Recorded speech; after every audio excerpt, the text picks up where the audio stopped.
नमस्कार, संस्कृत ज्ञान योजना में आपका स्वागत है।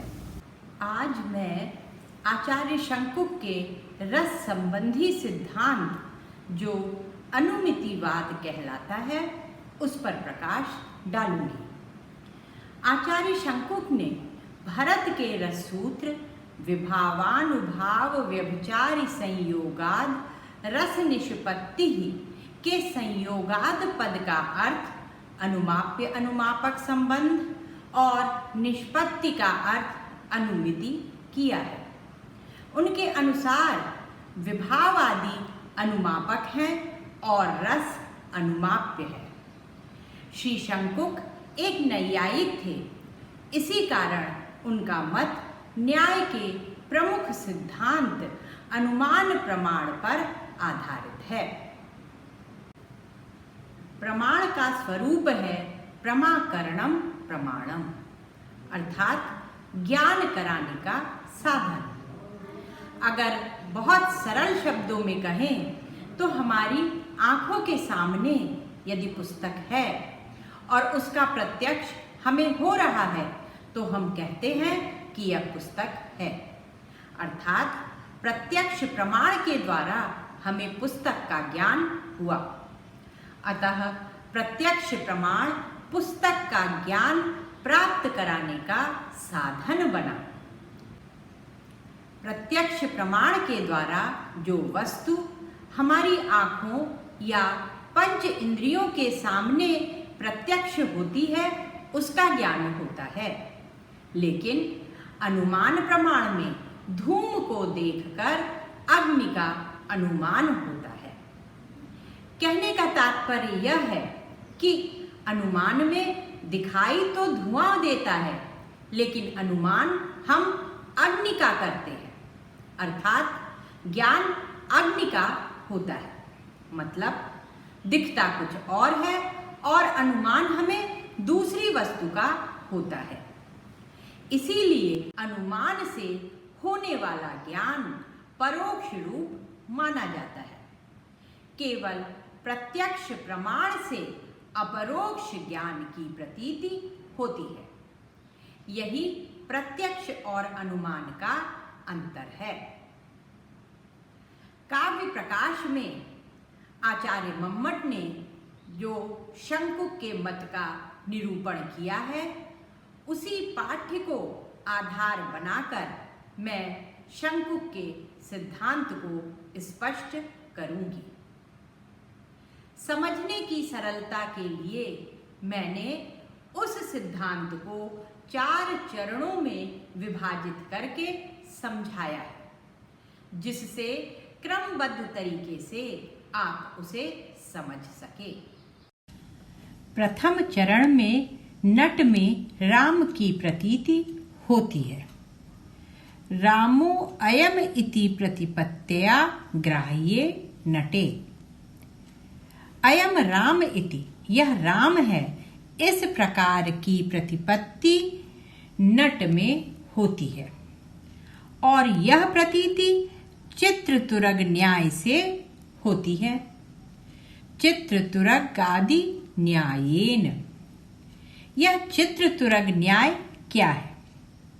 देखिए, जिस प्रकार किसी चित्र में चित्रित घोड़े को देखकर यह घोड़ा है ऐसा ज्ञान तो होता है, लेकिन यह प्रतीति सम्यक, मिथ्या, संशय, सादृश्य इन प्रतीतियों से विलक्षण होती है। जैसे यह घोड़ा ही है या यही घोड़ा है, यह सम्यक प्रतीति है, लेकिन यह तो घोड़े का चित्र है, अतः सम्यक प्रतीति से भिन्न है। और यह घोड़ा नहीं है ऐसा भी नहीं कह सकते, क्योंकि यहाँ घोड़े का चित्र तो है, अतः मिथ्या प्रतीति से भिन्न है।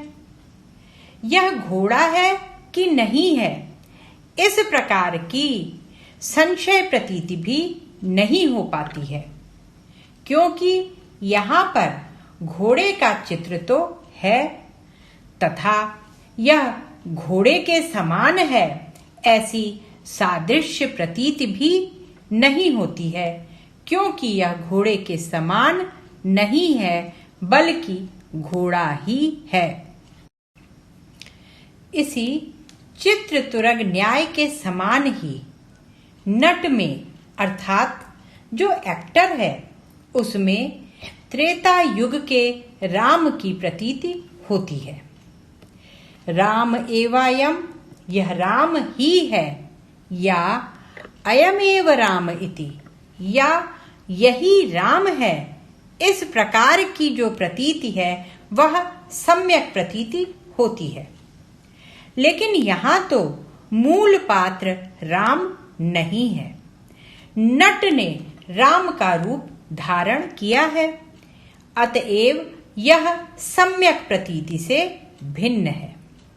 यहाँ मिथ्या प्रतीति भी नहीं है, क्योंकि मिथ्या प्रतीति में न रामो अयम इति औत्तर काल के बाधे रामो अयम इति, अर्थात यह राम नहीं है, इस ज्ञान से बाद हो जाने पर यह राम है, इस प्रकार की मिथ्या प्रतीति होती है।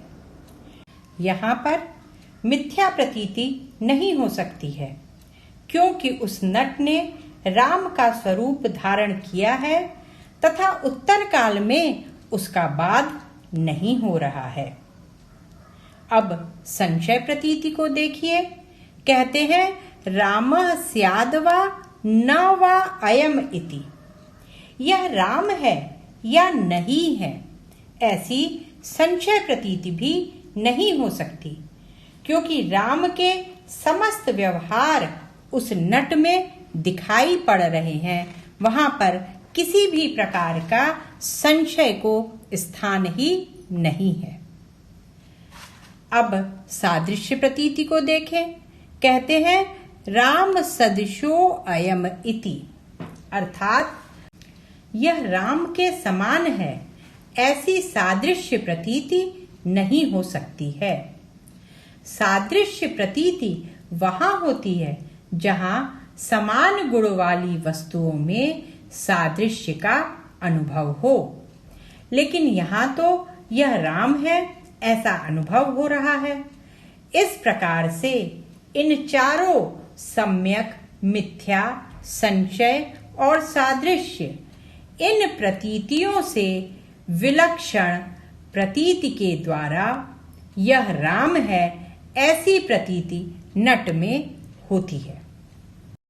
जिस प्रकार चित्र में घोड़े को देखकर उस चित्र के घोड़े के वस्तुतः घोड़ा न होने पर भी वह घोड़ा है, इस प्रकार की प्रतीति होती है, उसी प्रकार अभिनय में राम के उपस्थित न होने पर भी राम का अभिनय करने वाले अभिनेता में सामाजिक को राम की प्रतीति होती है।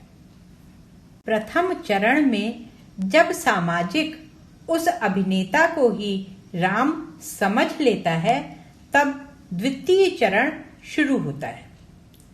द्वितीय चरण में कारण, कार्य और सहकारी में विभाव आदि का व्यपदेश होता है।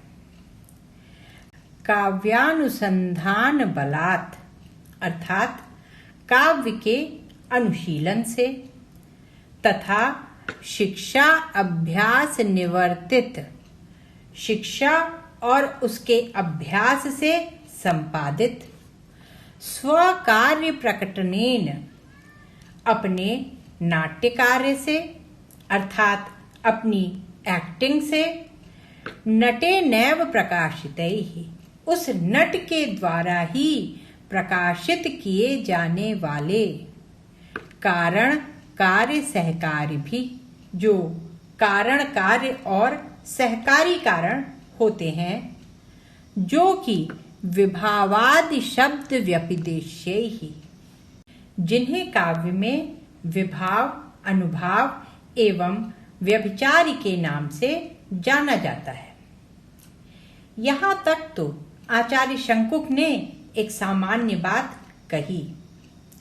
अब शंकुक एक मुख्य बात कहते हैं और वह है कृतिमैरपि तथा अनभिमन्यमानैः, अर्थात कृत्रिम होने पर भी।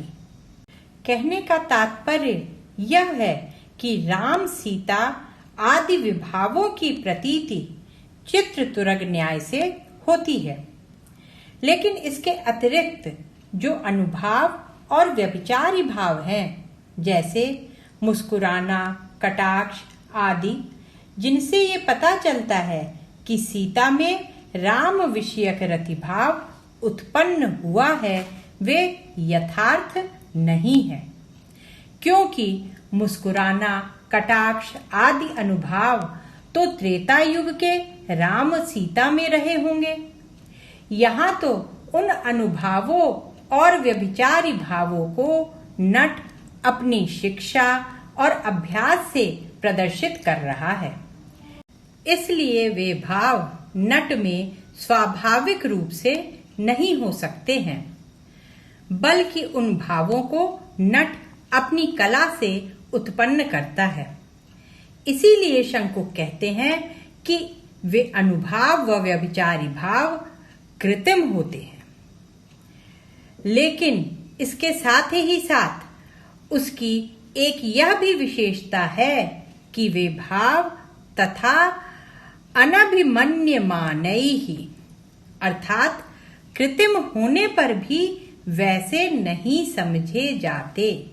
अर्थात कहने का तात्पर्य है कि सामाजिक उनको कृत्रिम नहीं समझते हैं और काव्य तथा नाटक में वे विभाव, अनुभाव और संचारी भाव के नाम से जाने जाते हैं। तृतीय चरण में विभाव आदि के द्वारा नट में स्थायी भाव रति का अनुमान होता है। शंकुक ने यहाँ पर संयोग का अर्थ गम्य गमक भाव किया है। वस्तुतः नट कवि द्वारा वर्णित पात्रों के अनुसार वेशभूषा धारण करके कारण रूप विभावों का अनुकरण करता है। कार्य रूप अनुभावों का अनुकरण वह शिक्षा या अभ्यास के बल पर करता है और सहकारी कारण रूप व्यभिचारी भावों का अनुकरण अपने अनुभवों के अर्जन द्वारा करता है। किंतु नट स्थायी भाव का अनुकरण किसी भी रूप में नहीं कर सकता है। इसीलिए भरत ने रस सूत्र में स्थायी का प्रयोग नहीं किया है। भट्ट लोल्लट की दृष्टि में स्थायी भाव की उत्पत्ति अनुकार्य में होती है तथा रस भी अनुकार्य में होता है, अतः वहां कोई प्रश्न नहीं उठा। किंतु शंकुक ने स्थायी भाव रति नट में माना है, तो यहाँ प्रश्न उठता है कि नट का अनुकार्य से कोई प्रत्यक्ष संबंध तो है नहीं, फिर उसमें स्थायी भाव रति कैसे उत्पन्न होगा। इस संबंध में शंकुक का कथन है कि नट का विभाव आदि के साथ संयोग अर्थात गम्य गमक भाव रूप संबंध होता है। गम्य अर्थात साध्य और गमक अर्थात हेतु या साधक। अर्थात जब नट विभाव, अनुभाव आदि प्रकाशित करता है तब एक प्रकार की व्याप्ति बन जाती है। यहाँ व्यतिरेकी हेतु है, जैसे रामो अयम सीता विषयक रतिमान सीतात्मक विभावादि संबंधित्वात् सीता विषयक कटाक्षादिमत्वाद् वा यन्नैवं तन्नैवं यथा अयम। कहने का तात्पर्य यह है कि विभाव आदि के होने पर रति आदि भाव अवश्य होते हैं, इस प्रकार की व्याप्ति बन जाती है कि यह सीता राम के प्रति रति युक्त है या यह राम सीता के प्रति रतिमान है। और यदि ये विभाव अनुभाव नहीं होते हैं तो सीता अथवा राम में भी रतिभाव नहीं होता है। कहने का तात्पर्य यह है कि इस प्रकार व्याप्ति रूप संबंध से विभाव अनुभाव आदि के द्वारा नट में रति आदि स्थायी भावों का अनुमान कर लिया जाता है। चतुर्थ चरण में सामाजिकों द्वारा रस चर्वणा कैसे होती है, इसे आचार्य शंकुक के द्वारा स्पष्ट किया गया है। इस संबंध में आचार्य शंकुक कहते हैं कि अनुमीयमानोपि अर्थात अनुमान किए जाने पर भी वस्तु सौंदर्य बलात् वस्तु के सौंदर्य के कारण तथा आस्रसनीयत्वेन अथवा आस्वाद का विषय होने के कारण अन्य अनुमीयमान विलक्षण अन्य अनुमीयमान अर्थों से विलक्षण प्रकार का होता है।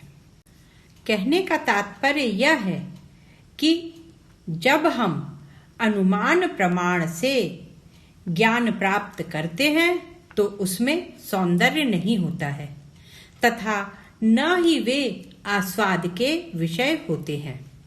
जैसे धूम से अग्नि का ज्ञान होना, तो यहाँ धूम देखकर जब हमने अनुमान से अग्नि का ज्ञान प्राप्त किया तो केवल ज्ञान प्राप्त होता है, लेकिन विभाव आदि के द्वारा नट में रति आदि भावों का जो अनुमान कर लिया जाता है वह अनुमान आस्वाद का विषय होता है और सौंदर्य युक्त होता है, और यही कारण है कि उसे अन्य अनुमानों से विलक्षण माना है।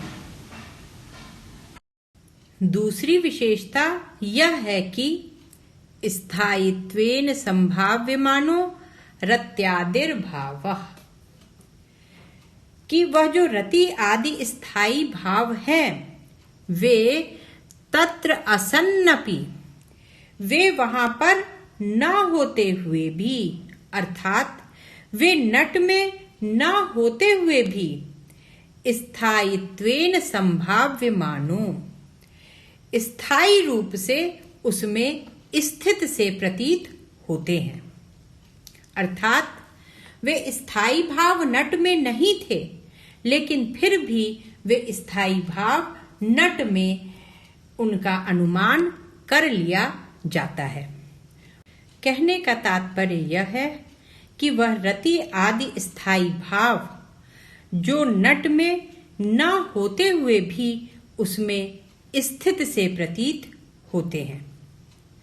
तथा फिर सामाजिकानां वासनया चर्व्यमाणो रस इति, और तब सामाजिक के संस्कारों से उसका आस्वाद किया जाता हुआ वह रस कहलाता है।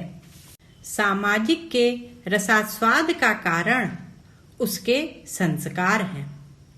वस्तुतः अनुमित रस न तो सामाजिक में रहता है और न ही नट में रहता है।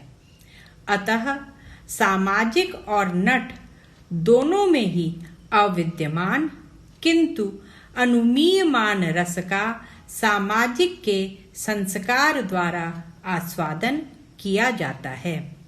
अतएव शंकुक के मतानुसार रसानुमिति ही रस निष्पत्ति है।